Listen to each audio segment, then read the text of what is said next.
দেখেছেন দিদি কত মানবিক।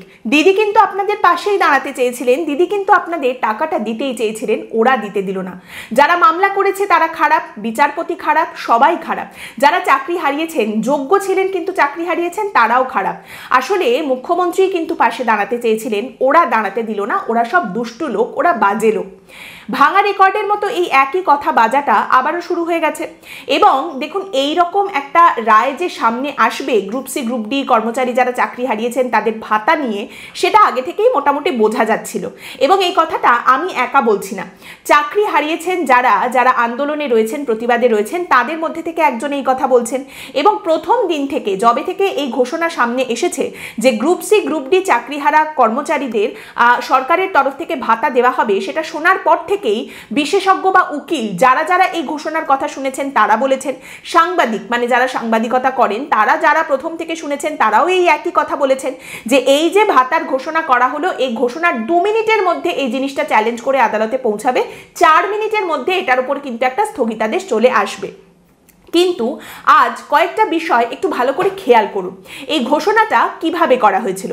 মুখ্যমন্ত্রী এই ঘোষণা করেছিলেন এবং জানিয়েছিলেন যে মন্ত্রিসভার বৈঠকের পরে এই সিদ্ধান্ত নেওয়া হয়েছে যে শ্রম দপ্তরের অধীনে একটা প্রকল্প চালু করা হবে এবং তারই আওতায় গ্রুপ সি গ্রুপ ডি কর্মচারী যারা চাকরি হারিয়েছেন তাদের ভাতা দেওয়া হবে, একটা অনুদান দেওয়া হবে। গ্রুপ সি কর্মচারীদের মাসে 25,000 টাকা এবং গ্রুপ ডি কর্মচারীদের মাসে 20,000 টাকা করে দেওয়া হবে। এবার এই সিদ্ধান্তটা এসেছিল কখন? মন্ত্রিসভার সঙ্গে বৈঠকের পর। তার মানে মুখ্যমন্ত্রীর একজন মন্ত্রীও এরকম নেই যিনি এই ক্যাবিনেটে যখন এই কথাবার্তা হচ্ছে, মুখ্যমন্ত্রী যখন বলছেন যে আমি এরকম একটা অনুদান দেব, তখন একজনও নেই যিনি উঠে দাঁড়িয়ে বলতে পারেন যে না ম্যাডাম আপনি যেটা করছেন সেটা ভুল হচ্ছে, কিন্তু এটা কিন্তু ধোপে টিকবে না, এটা কিন্তু একদম ক্যান্সেল হয়ে যাবে, স্থগিতাদেশ চলে আসবে। এবং তারই সঙ্গে মুখ্যমন্ত্রী সাংবাদিক সম্মেলন করে সেই সময় এই অনুদানের কথা ঘোষণা করেছিলেন। আর তার সঙ্গে বলেছিলেন যে আমাদের রাজ্যে কিছু মানুষ তো এরকম আছেই যারা কথায় কথায় পিল খায় আর কিল মারে, এদিকে চাকরি দেওয়ার মুরদ নেই, ওদিকে কিল মারার গোসাই। এবং তারপরে হাবে ভাবে তিনি এটা বুঝিয়েও দিয়েছিলেন যে জনস্বার্থ মামলা বা PIL যাতে এই নিয়ে না হয় সেদিক থেকেও কিন্তু রাজ্য সরকার বেশ আটঘাট বেঁধেই নেমেছে। তার মানে আমাদের রাজ্যে পারিষদবর্গের মধ্যে এরকম একজনও নেই বা মন্ত্রীর মধ্যে এরকম একজনও নেই যিনি মুখ্যমন্ত্রীকে এই কথাটা বলতে পারেন যে এটা ঠিক হচ্ছে না। শুধু তাই নয়, উকিলও আমাদের রাজ্যে এরকম কেউ নেই যারা মুখ্যমন্ত্রীকে তাদের কথাটা শোনাতে পারেন বা বলতে পারেন যে না ম্যাডাম এটা কিন্তু ঠিক হচ্ছে না, এটা কিন্তু ধোপে টিকবে না। তো যাই হোক, মুখ্যমন্ত্রী ঘোষণা করে দিয়েছিলেন যে গ্রুপ সি এবং গ্রুপ ডি কর্মচারীদের এই ভাতা দেওয়া হবে যারা চাকরি হারিয়েছেন। এবং শ্রম দপ্তরের অধীনে এটার যে এই যে প্রকল্পটা সামনে আনা হয়েছিল তার একটা পোশাকি নামও দেওয়া হয়েছিল, তার নাম ছিল West Bengal livelihood and social security interim scheme. তারই আওতায় এই 25,000 এবং 20,000 টাকা করে দেওয়া হবে, এই কথা ঘোষণা করা হয়েছিল। এর আগে এরকম কোনো ঘটনা ঘটেছে কিনা, এরকম কোনো ভাতা দেওয়া হয়েছে কিনা, কোনো ইতিহাস আছে কিনা, রেফারেন্স উদাহরণ কিছু আছে কিনা, এ সমস্ত ভেবে দেখার কোনো প্রয়োজনই হয়নি। মুখ্যমন্ত্রী বলেছেন আমি এটা করব, বাকিরা সবাই এক সুরে বলেছেন জি হুজুর জি হুজুর জি হুজুর। অথবা হতে পারে আরও একটা বিষয় যে মুখ্যমন্ত্রী নিজেও জানতেন যে এটাতে এরকম একটা মামলা হবে, স্থগিতাদেশ চলে আসবে, কিন্তু তারপরেও তিনি এই ঘোষণা করেছিলেন যাতে পরবর্তীকালে তিনি ভোট চাইতে পারেন এবং বলতে পারেন যে দেখো আমি কিন্তু টাকাটা দেওয়ার জন্যেই এই ঘোষণা করেছিলাম, আমি তোমাদের পাশে দাঁড়িয়েছিলাম, আমি তো জানতাম কিছু মানুষজন এইভাবে মামলা করবেন এবং এইভাবে জিনিসটা আটকে যাবে, যেটা প্রথম থেকে তিনি বলে আসছেন। সুপ্রিম কোর্টের তরফ থেকে স্পষ্ট নির্দেশ ছিল যে যারা চাকরি হারিয়েছেন তার মধ্যে শিক্ষক শিক্ষিকারা 31শে ডিসেম্বর পর্যন্ত চাকরিতে ফিরতে পারলেও শিক্ষা কর্মীদের ক্ষেত্রে এরকম কোনো নির্দেশ দেওয়া হচ্ছে না, এরকম কোনো কিছুই প্রযোজ্য হচ্ছে না। তার কারণ হিসেবে বলা হয়েছিল যে অযোগ্যদের তালিকায় যাদের নাম রয়েছে, অর্থাৎ যারা একদম দাগি, যাদের নাম একদম টেন্টেড লিস্টে রয়েছে, সেখানে শিক্ষক শিক্ষিকার থেকে বেশি শিক্ষা কর্মীদের নাম রয়েছে। গ্রুপ সি গ্রুপ ডি কর্মচারীদের নাম বেশি রয়েছে, অর্থাৎ গ্রুপ সি গ্রুপ ডি কর্মচারীদের ক্ষেত্রে দুর্নীতিটা আরো বেশি হয়েছে। সেই কারণে তাদের ক্ষেত্রে এই ধরনের কোনো রকম কোনো রিভিশন বা কোনো রকম কোনো পুনর্বিবেচনার কোনো জায়গা থাকছে না। এবার তাদের জন্যই কিন্তু এই অনুদানের কথাটা ঘোষণা করা হয়েছিল।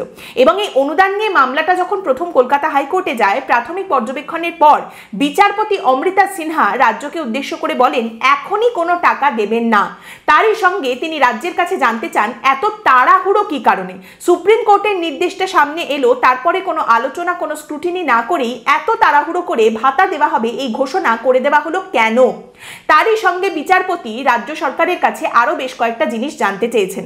তিনি প্রশ্ন করছেন কজন শিক্ষাকর্মীকে এই ভাতা দেওয়া হবে, এর আগে কোনো ঘটনায় এই ধরনের ভাতা দেওয়ার কোনো ঘটনা ঘটেছিল, এরকম কোনো উদাহরণ কি রয়েছে, এরকম ভাতা কি এর আগে দেওয়া হয়েছিল। তৃতীয় প্রশ্ন, কতদিন পর্যন্ত এই ভাতা দেওয়া হবে। সুপ্রিম কোর্টে একটার পর একটা রিভিউ পিটিশন চলতে থাকবে আর এই মানুষগুলো ভাতা পেতে থাকবেন, এদেরকে অনুদান দিয়ে যাওয়া হবে মাসের পর মাস, বছরের পর বছর। বিষয়টা কি হচ্ছে দেখুন। এখানে আরো বড় একটা প্রশ্ন যেটা উঠে আসে, শুনতে খারাপ লাগলেও, যে এই যে 20,000 টাকা 25,000 টাকা মাসে সরকার দিচ্ছে, এর বদলে সরকার কি পাচ্ছে? পাবলিক মানি থেকে তো এই টাকাটা দেওয়া হচ্ছে, সরকার বা মানুষজন কি পাচ্ছেন? এখানে কোনো পরিশ্রমের বদলে এই পারিশ্রমিক তো দেওয়া হচ্ছে না। যারা কোনো কাজ করছেন না, বাড়িতে বসে তারা এই টাকাটা পাচ্ছেন। তাহলে সেক্ষেত্রে সরকার এই টাকাটা কি হিসেবে দিচ্ছে? এবং তারই সঙ্গে অনেক বড় একটা বিষয় যেটা সামনে উঠে আসে, যারা চাকরি হারিয়েছেন কিন্তু যোগ্য শিক্ষাকর্মী, গ্রুপ সি গ্রুপ ডি কর্মচারী হিসেবে কাজ করছিলেন নিজেদের যোগ্যতার সঙ্গে, যাদের নাম ওই টেন্টেড লিস্টে নেই, তারাও কিন্তু বিনা কাজে বাড়িতে বসে বসে এই ভাতা অনুদানটা চান না। তারাও বারবার বলেছেন তারা তাদের চাকরিটা ফেরত চান, যেটা তারা নিজেদের যোগ্যতার উপর ভিত্তি করে পেয়েছিলেন, এবং তারা চাকরি করে মাইনেটা নিতে চান। এই অনুদান কিন্তু তারাও বাড়িতে বসে বসে নিতে চান না। তাহলে সরকারের এখানে উদ্দেশ্যটা কি?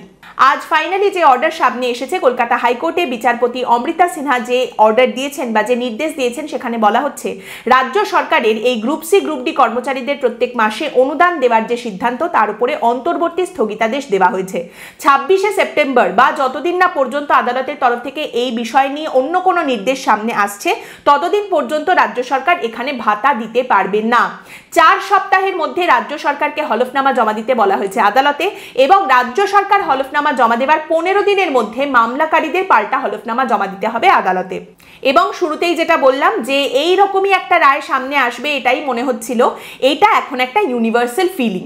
এবং তারই সঙ্গে এরপর কি হতে চলেছে, এরপর আরেকটা আদালতে, এটা বলার জন্যও খুব একটা কোনো জ্যোতিষী হওয়ার প্রয়োজন হয় না, আমরা আগেও দেখেছি বারবার। তারই সঙ্গে এখানে আপনাকে জানিয়ে রাখি, সুপ্রিম কোর্টের তরফ থেকে আরও নির্দেশ দেওয়া হয়েছিল যে টেন্টেড হিসেবে যাদের নাম রয়েছে, অযোগ্যদের তালিকায় একদম দাগি হিসেবে চিহ্নিত যাদের নাম রয়েছে, শিক্ষক শিক্ষিকা এবং শিক্ষাকর্মীরা, তাদের কিন্তু বেতন ফেরত দিতে হবে। এই বিষয়টা নিয়ে রাজ্য সরকারের তরফ থেকে কোনো পদক্ষেপ এখনো পর্যন্ত করা হয়নি, এবং সুপ্রিম কোর্টের নির্দেশ অনুযায়ী চাকরিহারাদের উত্তরপত্র বা ওএমআর শিট প্রকাশ করার যে কথা ছিল, সেটাও কিন্তু রাজ্যের তরফ থেকে এখনো পর্যন্ত করা হয়নি। এবং সেক্ষেত্রে আদালত অবমাননা করেছে রাজ্য সরকার। এই অভিযোগ করে আদালত অবমাননার মামলা করা হয়েছে রাজ্য সরকারের বিরুদ্ধে কলকাতা হাইকোর্টে। বিচারপতি দেবাংশু বসাকের এজলাসে ডিভিশন বেঞ্চে এই মামলা শোনার কথা আছে। সম্ভবত এখানে আবারও রাজ্য কুপকাত হবে, আবারও রাজ্যকে অপমানিত হতে হবে, এবং আবারও আমাদের রাজ্য সরকারের কাছে উত্তর দেবার মতো কিছুই থাকবে না। এবং এখানেই একটা থিওরি যেটা ভীষণভাবে প্রচলিত এখনো, যেটা আমরা শুনে যাচ্ছি, যেটার কথা আমিও প্রথম থেকে বলছি, আমরা প্রথম থেকে শুনছি, দিদি কিন্তু মানবিক, তিনি পাশে থাকতে চেয়েছিলেন, ওরা থাকতে দিল না। সেই থিওরিটা অবশ্যই চারিদিকে ভীষণ রকমভাবে ছড়ানো হচ্ছে। যেমন লর্ড কুনাল ঘোষ, যার আজ জন্মদিনও বটে, এইরকম যুগপুরুষ খুব কমই পৃথিবীতে পদার্পণ করেন, তো তিনি যেমন বলছেন যে 26,000 লোক যখন চাকরি হারিয়েছিলেন, তারা যখন পথে বসে গিয়েছিলেন, তখন কিন্তু কিছু মানুষ পৈশাচিক আনন্দ করেছিলেন, কিন্তু যারা এইভাবে পথে বসে গেলেন, মানবিক মুখ্যমন্ত্রী তাদের পাশে থাকতে চেয়েছিলেন, টাকা দিতে চেয়েছিলেন, এই ব্যবস্থা তিনি করেছিলেন। সেটা আটকানোর জন্য কারা আদালতে গেল সেটা কিন্তু দেখা দরকার। ওরা আদালতে গিয়ে দিদির এই যে মানবিক চেষ্টা, সেটাকে আটকে দিল। তারই সঙ্গে লর্ড কুনাল ঘোষ বলছেন যে কারা মানবিক মুখ্যমন্ত্রীর এই মানবিক সিদ্ধান্ত আটকানোর জন্য আদালতে গেল, তাদের কিন্তু চিহ্নিত করুন আপনারা। মানেটা কি? মানে হচ্ছে এই গোটা দুনিয়া দানবিক, একমাত্র আমাদের দিদি মানবিক, তিনিই কিন্তু চেষ্টা করেছিলেন, তিনিই টাকা দিতে যাচ্ছিলেন।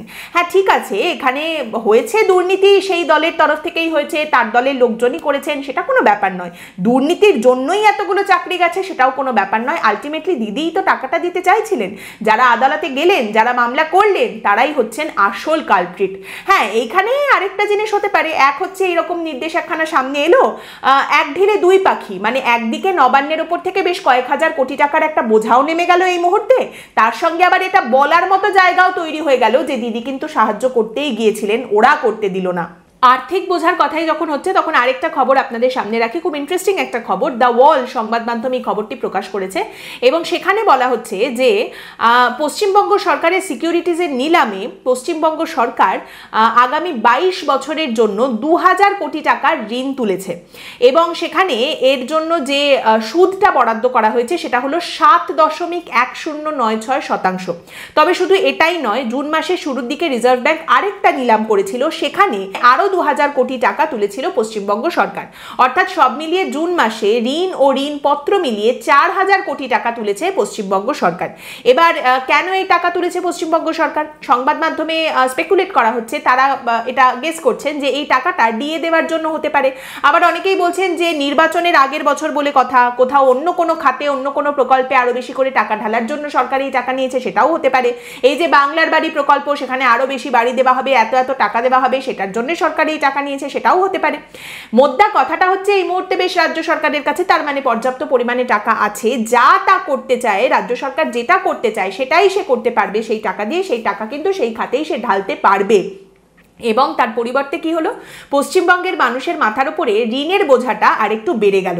যে শিশু এখনো পর্যন্ত জন্মায়নি সেই শিশুর নামও জন্মানোর সঙ্গে সঙ্গে ঋণের তালিকায়, ঋণের খাতায় স্বর্ণাক্ষরে লেখা হয়ে থাকবে যে ঋণ সে তার গোটা জীবনেও শোধ করে দিয়ে যেতে পারবে না।